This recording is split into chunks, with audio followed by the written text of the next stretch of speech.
যখন বিভিন্ন ক্লাব পরীক্ষা দিতেন সেখানেও তার রেজাল্ট অত্যন্ত ভালো ছিল এবং প্রথম দিকেই তিনি তার রেজাল্ট করেছিলেন এবং পরবর্তীতে তিনি যখন বিসিএস দিয়ে গভর্নমেন্ট জবে যান এবং আপনারা জানেন যে 111 সরকার পরবর্তীতে আসে এবং শুধু সেই নয়, পুরো শহীদ রাষ্ট্রপতি জিয়া রহমানের পরিবার তখন তাদেরকে কিন্তু পরবর্তীতে যে হয়রানি করা হয়, গ্রেপ্তার থেকে শুরু করে মিথ্যা মামলা তাদের করেছে এবং জুবাইদুর রহমান অনেকটাই তিনি থেকে চিকিৎসার আমাদের দলের ভারপ্রাপ্ত চেয়ারম্যান জনাব Tarique Rahman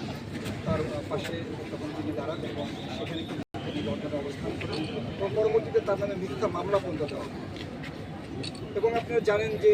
doctor Zubaidur Rahman imperial college থেকে স্বর্ণপদক পর্যন্ত অর্জন করেন কার্ডিওলজি এমএসসি